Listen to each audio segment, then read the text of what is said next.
I'm talking about trends in the clinical laboratory industry. I'm not talking about trends in the clinical laboratory, but in the industry, the broader sense. So with that, we'll get started. We're going to talk about healthcare and the clinical laboratory, how they might be related, the lab market and competition, I'm going to talk about 10 laboratory industry trends. Where did I get these trends? Well, I have some of the sources I've used on this as things that keep me awake at night. That's part of what spurred me on to pick these particular 10. G2 Laboratory Institute puts out some industry surveys every year, and they give top trends, and so I picked a few of theirs. And then there's a fellow named Robert Michel. Those of you who are really in the lab industry might know him from, he's an editor of something called the Dark Report, Louis Dark. We don't know if he exists or not, but he puts out every 2 weeks a little rag that talks about what's going on in the lab industry. And so he goes around the country and does some talk. And Robert and I are good friends, and so he sent me some of his ideas. And interestingly enough, some of the things that he's looking at industry trends are the same things that keep me awake at night. So I've tended to throw a few of those in today as well. I'm going to talk about the Integrated Delivery Network. When you see IDN, it stands for Integrated Delivery Network business model trend, and we'll talk more about that and the business part of it, testing services, technical venture, partnerships, and outreach services. So getting to the U.S. healthcare and looking at expenditures in 2006, you probably all know this number well, but this is you'll hear more about this number as we get into the presidential races, and you're hearing it already. Nearly $2.1 trillion spent on health care in the United States. The amount of money spent on health care is expected to increase to $4.1 trillion by 2016. Robert Wood Johnson Foundation would tell you that 2/3 of that $2 trillion spending is going to the treatment of chronic disease such as diabetes, chronic heart failure, etc. To me, that's the 800-pound gorilla in the debate about how do we improve health care that nobody wants to talk about. It's like that little ad you see on TV now about the gorilla, and they're talking about their future retirement, and people are not wanting to talk about their future retirement, but the gorilla is sitting there talking to them about what they should be doing. Well, this is a major area when you think about 2/3 of $2.1 trillion is in chronic, is spent on treatment of chronic disease. This expenditure represents 17% of our gross domestic product, and rising to 20% in 2016. So what? Well, obviously, if you're following the auto workers' negotiations and some of the issues going there, you know that number burdens the cost of manufacturing in the United States. And you also, the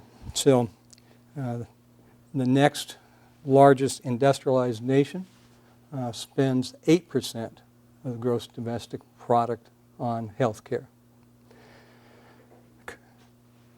David King, president of and CEO of LabCorp,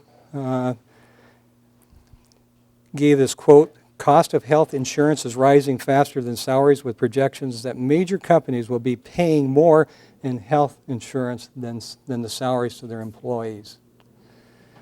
How true that is, I do not know, but that is a direct quote from the President and CEO of LabCorp. And so here's a little chart just to, we like to use graphs and charts just to make things appear to be, see if this thing works. And obviously the blue line here is the percent of gross domestic product, and you can see that it's moving. It's predicted to be 20%. And then you can see this thing that's, if you're into first-order kinetics or exponential increases, that's what the projection of spending is in healthcare. So how does that relate to the clinical laboratory? Well, laboratory services make up 1.7% of Medicare spending, yet affect 70-80% of the medical decisions.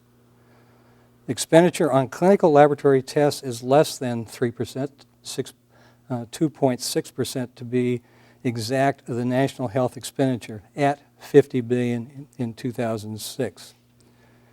The clinical lab provides the majority of the information in a patient's medical record and the majority of information for clinical decisions. We are a bargain in today's health care. We talk about commodity, lab's a commodity. We are value and value added, and let's not forget that. So what about the clinical laboratory market? Well, we take a look at this. We all like graphs and things. This is from Washington G2 reports. And looking at the growth in the laboratory industry, are projected this year to be $52 billion. What about anatomic pathology?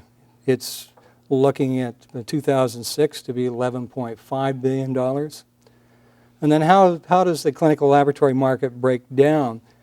We're aware of the large laboratories like Quest and LabCorp, and others, and we'll talk in a minute about that. But if you notice, where is the major amount of healthcare spending in the laboratory occurring? It's in the hospitals, so it's 55%. Large percentage of that is in acute care and in registered outpatients, but a growing percentage of that is in outreach as well. And we'll focus on that a little bit during the talk. Hospital growth is at 6.5% in 2006. Independent labs are 5.8%, so the growth of revenue is a little faster, a little higher in the hospital laboratories. And then just how does it break down between anatomic pathology and clinical pathology? 77% of the spending is in CP and 23% in AP. What about the competitive landscape? If you want to look at those 32% of the expenditure, in other words, the outreach laboratories. This chart is about competition in outreach laboratories, and you see the number one laboratory as far as revenue is Quest Diagnostics. They recently acquired Ameripath Specialty Laboratories. LabCorp is second. CPL, it was about a number 5 laboratory, and specifically in anatomic pathology and clinical pathology in Texas. This company called Sonic. I don't know how many of you heard of Sonic, but this is a lab to get to know. They have a different model than Quest Diagnostics and LabCorp, and they are the number 3 in the world right now at $1.7 billion. And then we drop down. There's a big drop in ARUP, Mayo, neck and neck pretty much. Pamela and our partners, and I've put it in blue, and I'm referring to this again as Integrated Delivery Network Laboratories, BioReference Laboratories in the New Jersey area, number 7, and Carillion Labs, again, an integrated delivery network system, Carillion Healthcare, very interesting laboratory in West Virginia, So, turning now from the market, that's kind of the market and the competition. We'll focus now on these top 10, like David Letterman. These are the top 10 strategic trends. I'm sure if we handed out a piece of paper to all of the experts in the room, you would probably come up with your own top 10, and that's fine. But these are the ones that we will speak to today. First one is increased focus on early disease detection more focus on getting the right test at the right time for the patient than there is for the scatter screening. Pap smear testing, some thoughts that within 5 to 10 years that that'll be supplanted by HPV testing. Not to put an alarm in any cytologist that might be in the room, but that's looking that's the direction that will be going. Cystic fibrosis, colorectal and PSA cancer screening, obviously lipids and diabetes, chronic heart failure testing. And then recently coming on this scene is some discussions about particularly a company called Luminex, and they've developed some multi-assays, multi-chemistry array assays, and some people are looking at this as a way to start looking at early detection of disease. The jury's out on that, but in essence, it's now in the literature, and some fairly interesting folks talking about it. The genetic revolution. Several years ago, a lot of us were dazzled with the publication of the human genome, both from the private sector and the public sector, and essentially a lot of debate on whether we would see fruit in the clinical laboratory from that development. And of course, today in genomics area, DNA arrays, an example that I'll give is a new market in cytogenetics from a company called Signature Genomics Laboratories. Went from no market 4 years ago to probably between them and one or two other companies, probably in the $20 to $30 million range. Then molecular diagnostics. That is one of the fastest growing areas in our clinical laboratory today. And we'll talk a little bit about some molecular controls that were developed using PCR technology. Pharmacogenomics, personalized medicine. How many of you know about personalized medicine? You're going to have a talk next week about personalized, about pharmacogenomics, and I imagine personalized medicine will be a subject of that discussion in much more detail, and you'll get from this speaker, I can tell you that. Proteomics. Just talking to my friend Ken Opheim out in the hall about years ago when I was a pup, mass specs occupied a room, and it took a PhD in 4 techs and a lot of glass blowing and that sort of thing to make them work. Now we have liquid coupled tandem and quad and triple mass spec systems now, and looking at whoever would think back in those days that we could do proteins without clogging the system. Amazing what's happening. As I was preparing this talk, my email registers, and I noticed this thing from Genome Web, and thing caught my eye. And it was October 22, and it says, Pharmacy Benefits Manager, Medical Health Solutions, and LabCorp will use Roche's AmpliChip to study why some women react to breast cancer drug tamoxifen and others don't. Approximately 10% of women using tamoxifen do not fully benefit from the drug because of variations in genes encoding drug metabolizing enzymes. Last year, the U.S. Food and Drug Administration recommended that tamoxifen carry a warning label stating that it may not work as well in postmenopausal women who have a certain variant of the cytochrome P450 gene family. So Medico, being a pharmacy benefits manager company, wants to team up with a personalized medicine company. They view LabCorp as that, and then of course LabCorp joins in and says, this will benefit patients and lower healthcare costs by improving outcomes, enhancing safety, and reducing ineffective drug regimens. So is personalized medicine here? Well, there's a long ways to go yet, but it's appearing, and companies are signing contracts. That's real when people are putting dollars into it. Okay, this is something, as we pointed out, how long I've been in the business. Aging population. This is something I really resemble, this trend.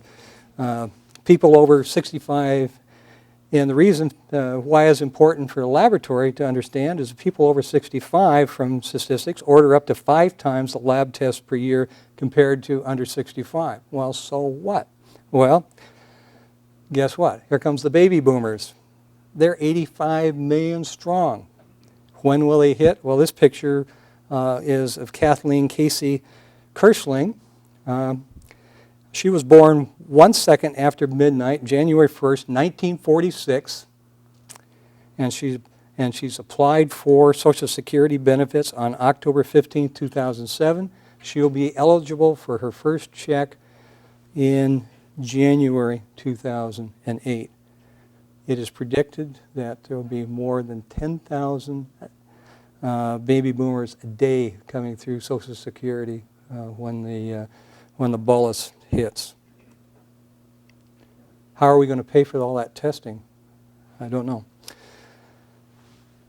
Lab industry trend 4, rapid movement to EMRs by physicians. The picture that you see speaks volumes, along with the volumes of paperwork there in these files.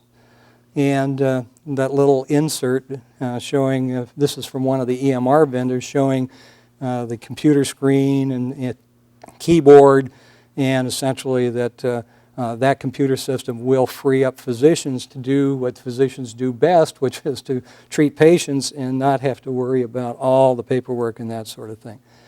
I can tell you from our experience that demand is exceeding IT resources to hook up these EMRs in our business.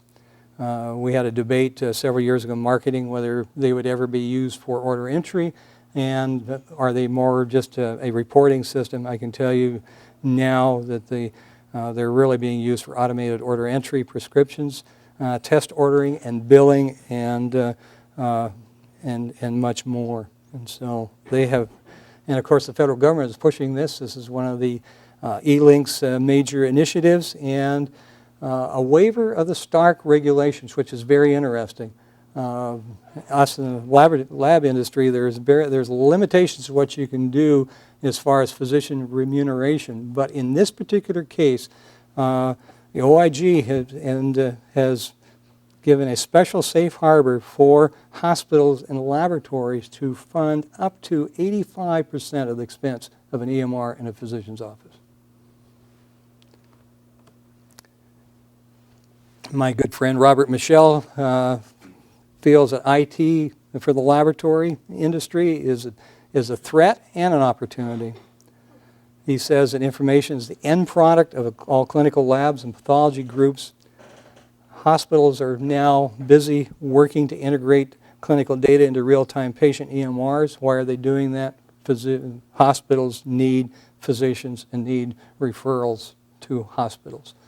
And the best way to tie physicians in is really through their ordering patterns and that sort of thing. Office-based physicians are trying to get rid of that paperwork mess I just showed you, and they're implementing EMR systems. And labs must integrate with these users if we're going to continue to succeed. If we don't have the IT products to integrate, we will not succeed. We will not be able to provide the data the physicians need. This is a big trend. If you're in the laboratory day to day, you might not be worrying about this. Those people that have to run a laboratory business have to worry about this. Pricing pressure. CMS is out doing competitive bidding. An organization I belong to, American Clinical Laboratory Association, which is a national advocate group for clinical laboratories, has worked very hard to try to get the CMS competitive bidding shut down because of the inequities in the system. To make it worse, United Healthcare just did a deal with LabCorp. It is reported that reimbursements in that contract with LabCorp that are in the range of 50 to 60% of Medicare, the national Medicare fee schedule. Aetna has done an exclusive with Quest. Labs have experienced a pricing freeze, no increases for the last 5 years, and that'll probably continue. And Big debate 2 weeks ago at the annual Lab Institute meeting in Washington, D.C. on whether lab is a commodity or do we bring value. I think from the third slide you saw, my position is we bring a lot of value to the industry. But we have to show it. We have to be in this pricing pressures. We have to work with the payers, and we have to have the ability to provide that data back to them in regards to chronic disease. That's what the payers are interested in. How many hemoglobin A1Cs are being ordered? Is there compliance? Is there other programs we can do to get the chronic folks to better health styles? And those are things that we need to be connecting with the third-party payers. Robert Michel, just a summary. United Health does 10-year deal with LabCorp, excludes Quest Diagnostics. Horizon does an exclusive contract again with LabCorp, excluding Quest. Aetna does an exclusive with Quest, excludes LabCorp. Cigna renews national contract. They're going to get ahead of the game. They're going to do it with both of them, and they're going to make sure they get part of that 50 to 60% of Medicare. And then we have LabCorp's strategy of regional managed care laboratories. David King, again, the president and CEO of LabCorp, made a presentation in Washington, D.C. When asked, why did you do this thing with United Health? He said, the United Health had done their homework, and in essence, they came wanting lower fees. David didn't walk away. Quest did walk away. So,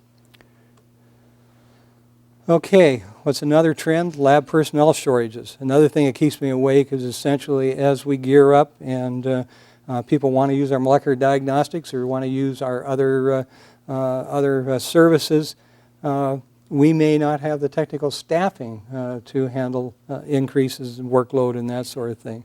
There's been a 60% decline in medical technology programs in the last, about 60% in the last 10 years, a decline in the number of certified medical technologists.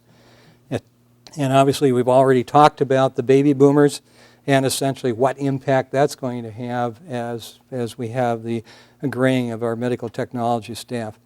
I show a picture. I think this is from something called Red Square, looking out at Mount Rainier. And I just want to acknowledge the fact that the University of Washington has maintained their medical technology program through this period. And I show this little slide below about Pamela's Sacred Heart. And we also have maintained our program. So at least we're not part of the problem and we're part of the solution. But there's new things, cytogenetics, molecular diagnostics, histology programs, et cetera, that we're going to need additional trained folks. And some of these new genomics procedures, some of the medical technology programs are not training staff in these new procedures, and so we're going to have to bring those folks along.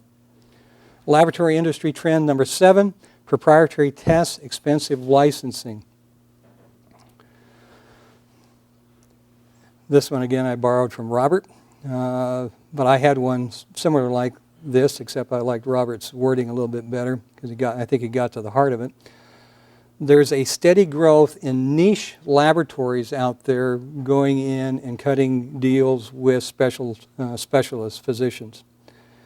And Athena Diagnostics, Liposciences, Genomic Health, RedPath, Innovative Pathology are some of the examples, and I can cite others. We can look at Myriad Genetics and others. The firms have a specific area. They want to capture the specimens. They want to do all the testing for that area, and they want to have exclusive technology. The little picture there shows Signature Genomics. It's Pamela's best effort to have our own proprietary technology and DNA arrays, but we are making it available for other laboratories to use the technology. Trend 8 is mergers and acquisitions. Siemens acquires Bayer Diagnostics. If we look at the first 3 of these, or the first 2, Siemens and GE, and then we drop down to Cydic. These are all on the diagnostic side, not on the lab side. Siemens acquires Bayer Diagnostics. What's that all about? Siemens is the big imaging company. Why are they buying a clinical diagnostics company? GE acquired Triple G, which is an IT company, and also Abbott Diagnostics. Then they just couldn't make Abbott Diagnostics work, and so they've spun them. They canceled the deal. Then we have the labs, Quest Diagnostics acquiring Ameripath, LabCorp buying Esoterics, Quest purchasing Lab One, and on and on. And then Sonic down buying a lot of the U.S. companies. The little graph just simply shows, well, how much of these companies pay times revenue or times, and so they're paying good money right now for smaller laboratories. Not shown in here is a trend that's really happening now in mergers and acquisitions, and that is the pressure in anatomic pathology groups, particularly the smaller groups, that are seeing their professional fees reduced greatly by Medicare, and of course an increase in the technical side, but they're competing with LabCorp and Quest, as you see with these acquisitions of pathology. And so you're seeing labs like Carillion and some of the other ACL laboratories, another IDN laboratory. You're seeing these groups going out and coming together with this pathologist to bring them in and buying their practices. This little slide, the picture shows a boardroom, and looking again at the in vitro diagnostic firms, 5 of the 15 largest IVD in vitro diagnostic firms in the world have entered into acquisition agreements. And again, Siemens is buying some very interesting companies. Why is an imaging company getting into the laboratory business? I think one of the speculations is they're looking at the molecular diagnostic side of it, and they're looking at use of some of the targeted molecular diagnostics tests and their imaging. And so there's some very interesting things going on there. Can't speculate about GE and what they were doing with Abbott because they spit them out. And Hologix paid $6.1 billion for Cytic, which is obviously is a monolayer Pap screening company, paid and it had $6 million in sales, 10 times revenue for this company. Their interest is getting into women's health. So, looking at the next trend, I want to focus attention for a few minutes on integrated delivery network laboratories. My definition of integrated delivery network systems, IDNs, for this presentation consists of a system of multiple hospitals. Could be like the Longshore Jewish that sits on Manhattan to the tip of Long Island, about 40,000 employees strong, multiple hospitals, all kinds of different services, long-term care facilities, other services providing a continuum of care to patients in the region. Examples besides Longshore Jewish, Providence Health and Services, the group that owns my laboratory, Sutter Health, Carillion, Intermountain Health, Trinity, Catholic Health Initiatives, HCA, and many others. These integrated laboratories have been working for the last several years in lean projects, flattening out their systems and increasing their services, reducing cost, and now they're expanding into outreach services and for very specific reasons, standardizing on best practices, enhancing services to physicians, making more tests available within their hospital system so they don't have to send out as much, and as important in the hospital management to increase the net operating income, NOI. Carillion Laboratories have two major strategies. One is their clinical strategy to essentially be competitive with a Cleveland Clinic or other similar clinics, and number two, a $100 million war chest in clinical laboratory. And they've been at it for 10 years and they're very successful.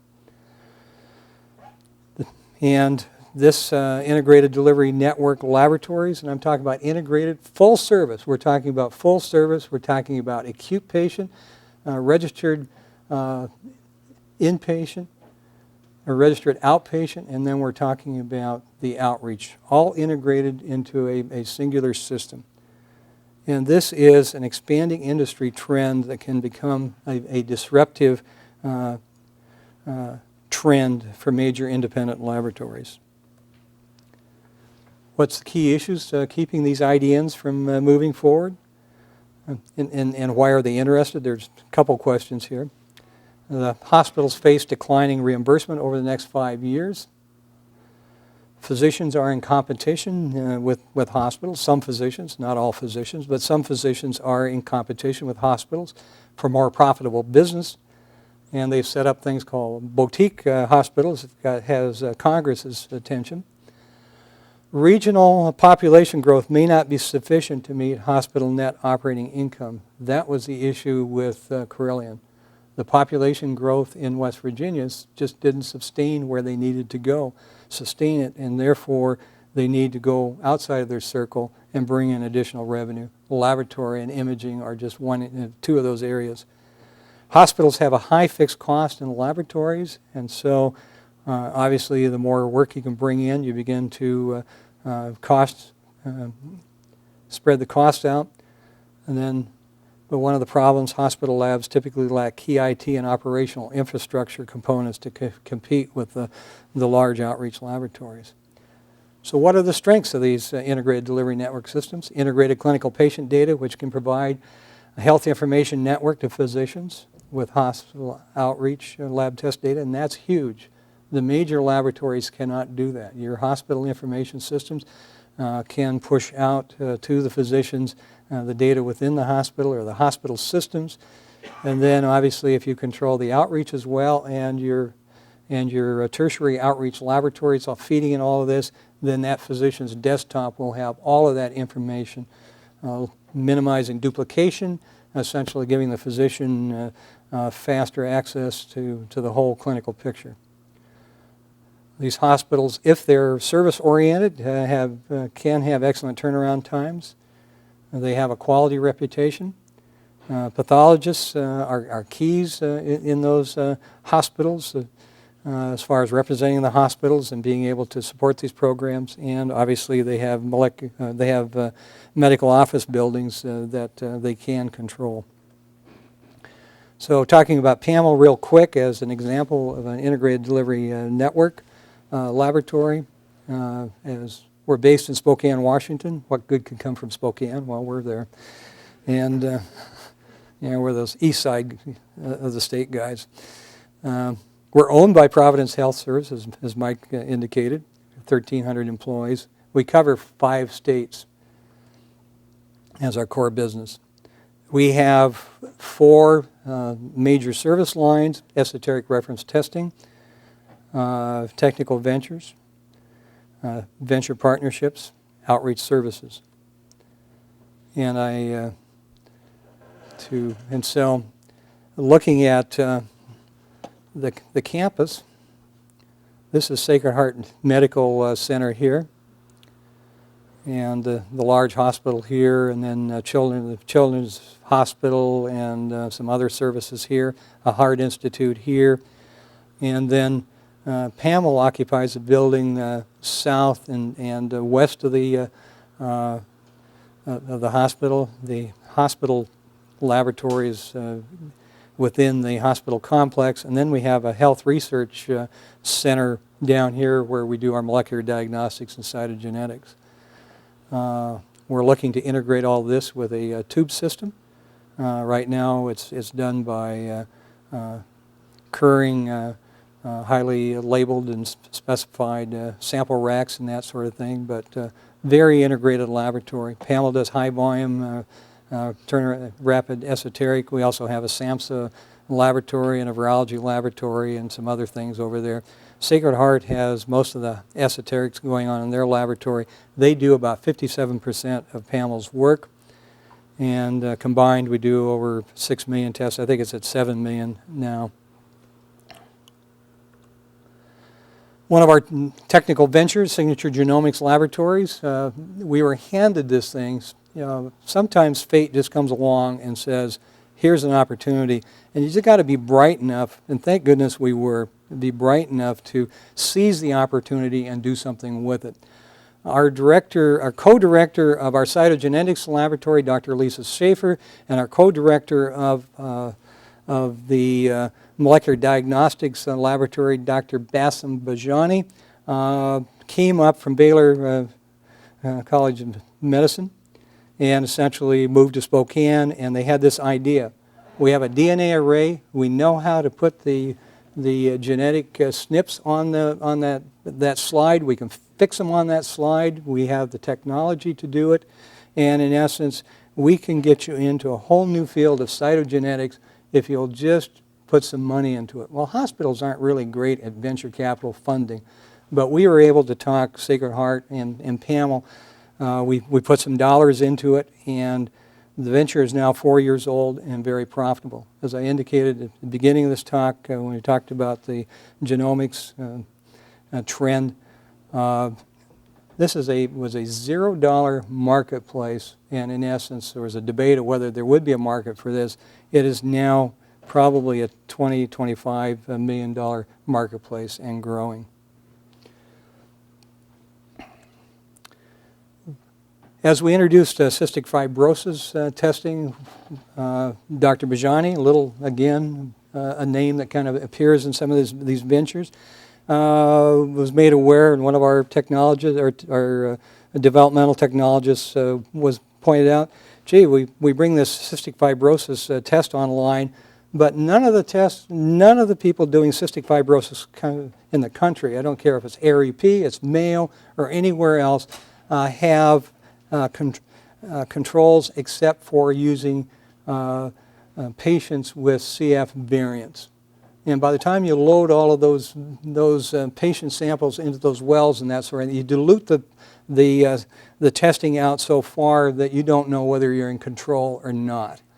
And so they thought, well, maybe we can take these and we can develop some PCR developed controls, and they were able to do that. And now we're providing cystic fibrosis controls for a lot of the major laboratories in the country.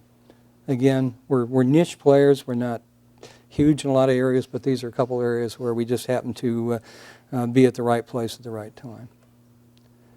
We do partnerships. We've got this silly philosophy that's been going on for 15–20 years. If you're in a community, leave as much testing in the community as possible. Take the reference work, bring it back, and set up these partnerships, and somehow the economics will all work out. And so we provide managing, marketing, and the things that hospital labs don't do, and then they provide testing and all that stuff. And put that all together, and you surround it with IT and some of our management tools, and you get a complete system that competes very effectively with some of the larger lab competition. And we have outreach labs here and there. And these are some of our products, and we'll talk more about that in the next section, which is our quality assurance. One of the things we are proud of, and a place that we have done a lot of investment, is in our information technology. This is a major lab industry trend. We have 79 IT staff at Pamel. This does not include the 200 and some IT people over at a group called INHS that handles the hospital stuff. This is strictly for lab. And this IT staff supports all of our ventures. We have 9 in physician connectivity. We do 16 different EMR interfaces. We have 160 plus and growing. 12 different LIS interface. This is not, we've done 12 interfaces. This is 12 different lab information system interfaces. And web products, we have over 750 practices on our web products. We have 5 hospital portals integrated, and this feeds a data repository of 150 million test results. We have regional data sharing collaboration, outpatient lab radiation, radiology, and inpatient data. And then this thing, which a lot of people don't talk about, Enterprise Master Patient Index. This is a way we identify patients. We don't use Social Security. Social Security numbers may appear as part of the algorithm, but each patient has a specific identifier. It's medical record number from whatever institution. We can have multiple medical record numbers in that system because laboratory, remember, they go from place to place to place. And 7 million patients, 42% of a core. So we have 7 million patients in this, representing 42% of the population of the 5 states. So how does it all work? If you look at our IT, my IT guy likes to call it the ecosystem. You can think about that. I'm not going to explain it. And I better hurry up or I'm going to be... So anyway, what we're looking at here is ability to set up our clients. Once we have a new client, the client places an order. Order goes into either EMR, web products, or our SunQuest lab system. Order goes through our interface engine. We normalize the codes because multiple LIS systems have different codes, and we must normalize them, standardize them, match IDs, and all that. The specimens are tracked in the LIS systems, and they're racked and that sort of thing, and then we also send the data to our mobile handheld devices.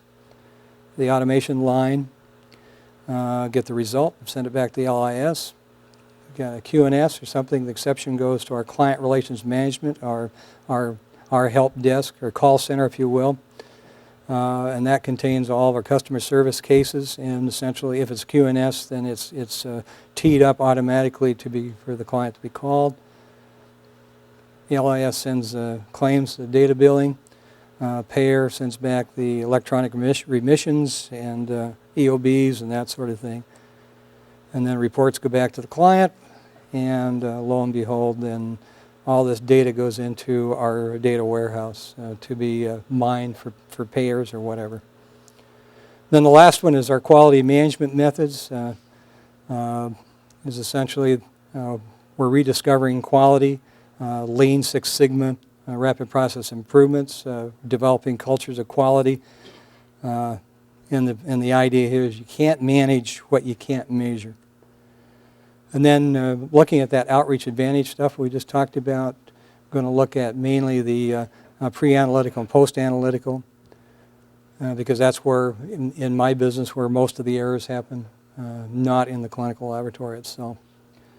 And so client relations management software, this is a Microsoft package.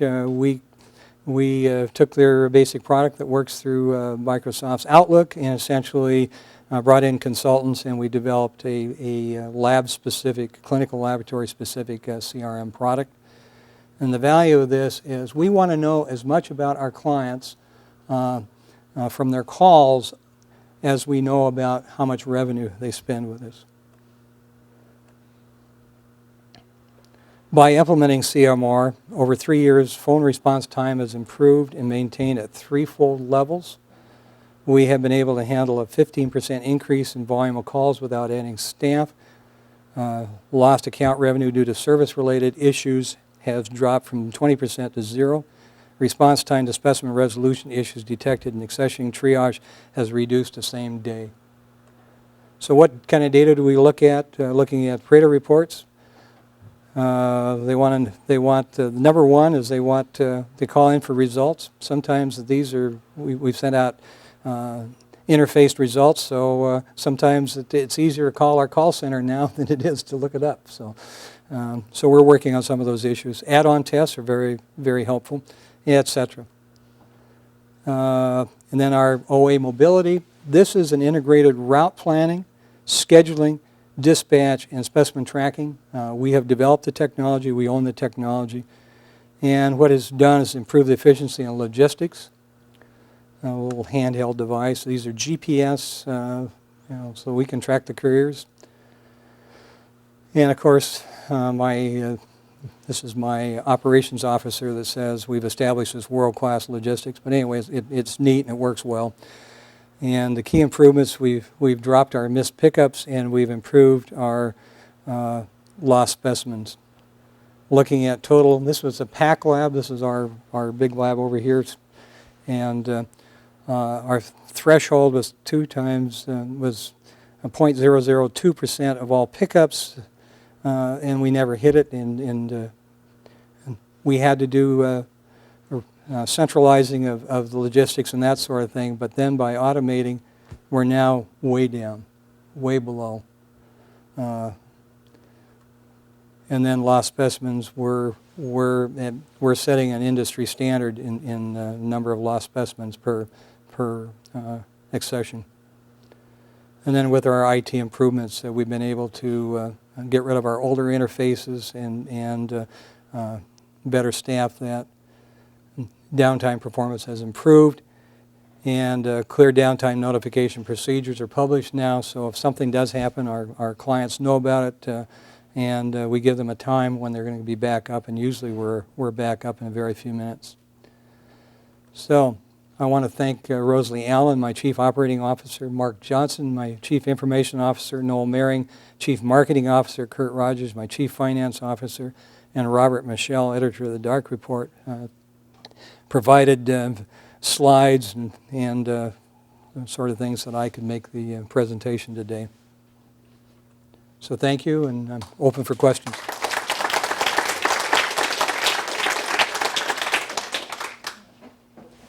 Go ahead, Tim. Okay. You talked about the lab being a commodity versus value added. Can you just explain what that means? It's not obvious to me. That's a very good question. Is it Tim? Is that?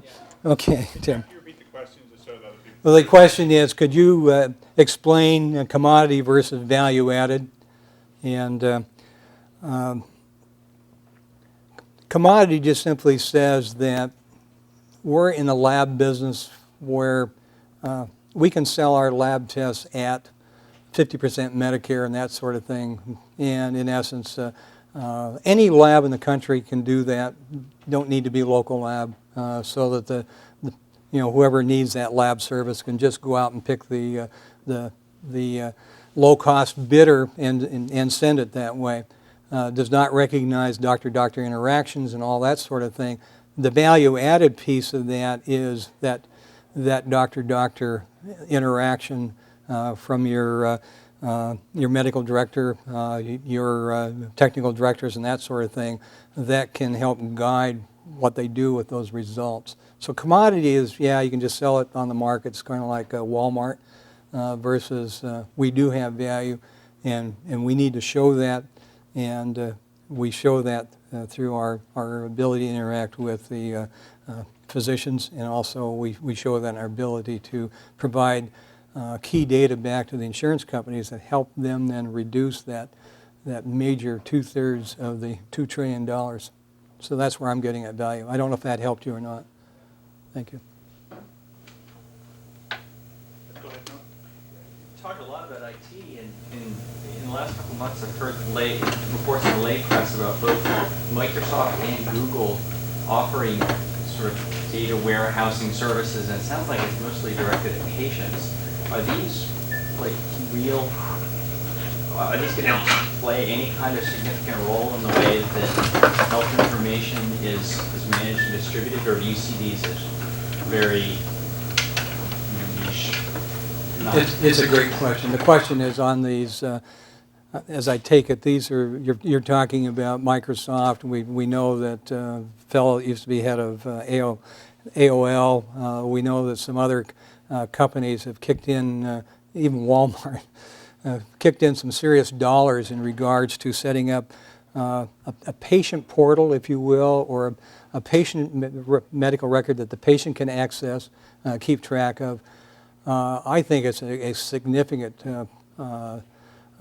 part of what needs to happen, again, addressing that 2/3 of the $2 trillion and getting patients to begin to understand what's in their medical record and start to take control of that. And so And I can tell you, employers are looking at the same thing, getting the employees to look at that. Some of you that might be with group health know that in their Epic system they have My Group Health, which is you can go in and log and you have your patient portal where you can look at if you have a lab test done, you can go in and look at it. You don't need to consult with a physician, that sort of thing. If they're normal results, if they're abnormal, then you have to go through. But I don't know if that answers it, but I see it as very important, and it'll do nothing but increase, I think. Go ahead, Mark. What are your thoughts about point-of-care testing, which 10 years ago I think was the trend of the future? What do you think about it now? I'm sorry I didn't add that. I mean, it would have been 11th trend. Point-of-care testing is in the eye of the beholder, but I can tell you it's very important to the ED docs and to people on the floors in certain applications, and so it's very important in hospital settings. You have an outstanding program here at the University of Washington. But it's also, as you know, it's extending out to the individuals. Place I didn't think it was going to extend is into HIV testing. And so those are kind of some scary applications. In the area of drug testing, now you have point-of-care testing where you actually have the little test strips embedded in the urine cup. And so, yeah, it's a very important aspect. Again, how important is point-of-care testing? I just didn't add it, but it is. Thank you for bringing it up. Do you think it's going to continue to grow, or is it reached kind of maturity at this point? I think it'll continue to grow. I have one question we finished with, which is you have 77 people in IT and you do about 7 million tests. Is your IT, well, first of all, is your IT under-resourced? Because you said, I mean, it seemed over-resourced to me, which I wish we had. But that's number one. But the other is that you need more intense IT per test done because a lot of your outreach business is to individual physician offices. Is that why there's so many people? I'm just trying to... Yeah, our numbers are a little deceiving. You have to understand that probably, if you look at our partnerships, so the question, of course, was, are we overstaffed? Or understaffed, you said Trent was understaffed, I just was wondering where do you see yourself with the 77? Well, I think we're right positioned right now in IT. Stu Edelman, who's the general manager of Pac Labs in the audience, would probably agree. He doesn't want to see any increases in IT costs, particularly next year's budget. But you have to understand in those numbers, when we put 7 million tests there, that's really just what's flowing to PAML. Oh, I see. And so that's about maybe 10% of the partnerships. And so the IT is supporting 4 major partnerships, plus we have an organization going on in Utah, soon to be a partnership, and so it'll be the 5th one. So that's we spread the glory and the costs and that sort of thing. So it's really spread across a much larger domain. But a good question. I want to thank Dr. Tiffany, and if anybody has any individual questions, I'm hoping you'll stay around for a few minutes, and thanks for coming to Grand Rapids. Thank you. Thank you.